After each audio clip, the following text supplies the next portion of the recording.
नमस्कार, आप देख रहे हैं TV9 मध्य प्रदेश छत्तीसगढ़। आपको बता दें, पूरे प्रदेश में जहां जिलाध्यक्षों को लेकर तमाम तरह की राजनीतिक गलियारों में चर्चाएं थी कि लिस्ट 2 दिन बाद आएगी, 1 दिन बाद आएगी।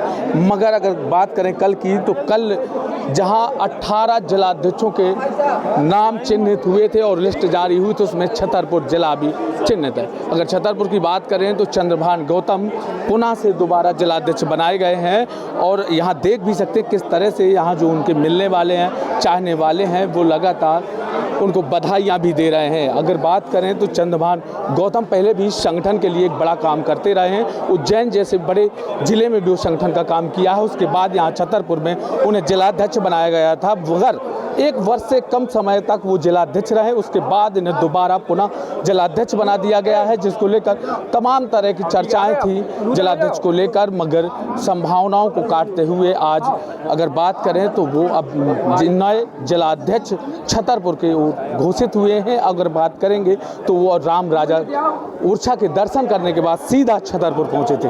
अदित जी, आपको बहुत बहुत बधाई TV9 की ओर से। बहुत धन्यवाद। आज किस तरह से लग रहा है? क्या आपको लग रहा था कि दोबारा मौका मिलेगा छतरपुर की जनता की सेवा करने के लिए? ये आकलन तो हमारा नेतृत्व, प्रदेश नेतृत्व करता है और पार्टी को जो कार्यकर्ता उचित लगता है जिस दायित्व के लिए, उसको जवाबदारी मिल जाती है।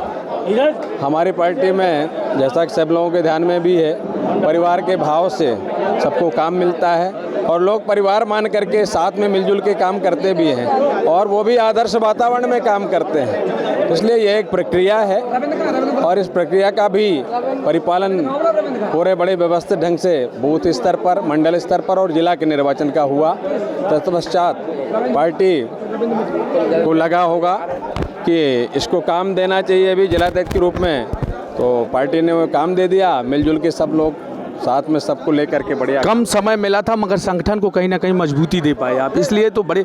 अगर प्रदेश की बात करें या केंद्र की बात करें, तब तो आप पर दोबारा भरोसा जताया गया। मैं भी एक सामान्य कार्यकर्ता हूं और मैं ऐसा मानता हूं कि जो हमारा सामर्थ्य है उस सामर्थ्य के अनुसार हमको काम करना ही है। लेकिन एक व्यक्ति कुछ नहीं कर सकता।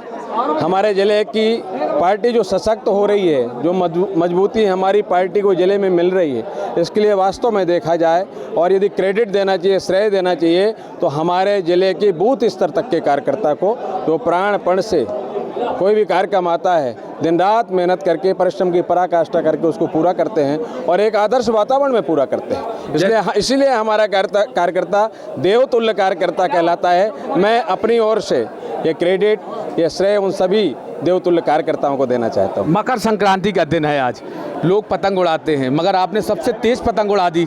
जहाँ लोगों का इंतजार था कि आपकी पतंग कहीं ना कहीं काट दी जाएगी, मगर नहीं काट पाए। मैं इसको इस रूप में लेता हूँ कि पार्टी ने मेरे नाम को तय किया।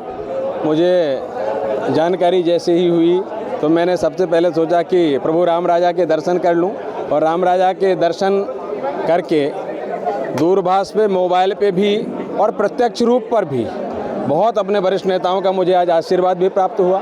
मैंने अपने नेताओं को साधुवाद भी दिया, उनका आभार भी व्यक्त किया, उनके प्रति कृतज्ञता भी अर्पित की। तत्पश्चात यहाँ करके जो हमारा वरिष्ठ नेतृत्व है, हमारे प्रदेश की वरिष्ठ उपाध्यक्ष और हमारे स्थानीय विधायक आदरणीय भाभी ललिता यादव जी हैं, दूसरे हमारे विधायक अरविंद पटेरिया जी, दूसरे हमारे सभी नेता आदरणीय जुझार सिंह कक्काजू साहब और हमारे मानवेंद्र सिंह जी, सभी नेता यहाँ अभी थे इस कार्यक्रम में। और उनके साथ साथ पूरे ज़िले से, सभी मंडलों से बड़ी संख्या में कार्यकर्ता यहाँ आए, मुझे स्नेह देने आए, मुझे आशीर्वाद देने के लिए यहाँ पर आए। उनका मैंने अभिनंदन किया और मुझे लगता है कि आज का त्यौहार वास्तव में भगवान राम राजा के दर्शन से और सब कार्यकर्ताओं के आशीर्वाद से मुझे लगता है कि ये त्यौहार भी अविस्मरणीय बन गया है मेरे लिए, यादगार बन गया। मगर जो पतंग की बात है, तो जो 7 महीने का काम रहा संगठन को मजबूती देने, इसी वजह से वो पतंग अच्छी तेज उड़ पाई।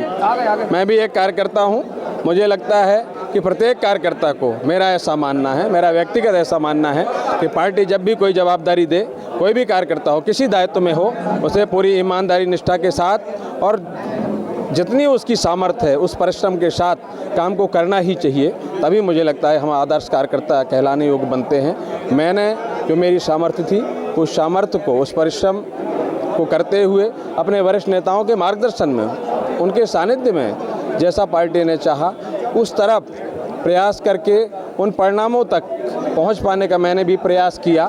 उसमें कई जगह हो सकता है त्रुटियां भी हुई हों, उनको भी सुधारेंगे, लेकिन मेरा प्रयास ये रहता है कि त्रुटियां कम हों और एक आदर्श वातावरण में हम काम कर पाएँ और सबके साथ कर पाएँ, सबको लेकर के, जिसमें युवाओं का भी साथ हो, वरिष्ठों का मार्गदर्शन भी सम्मिलित हो। आपने सुना चंद्रभान सिंह गौतम थे, जिनका ये साफ तौर पर कहना है कि आदर्श कार्यकर्ता बनकर मैं काम करता रहा हूं और आदर्श कार्यकर्ता की भूमिका लगातार मैं यहां से निभाता रहूंगा।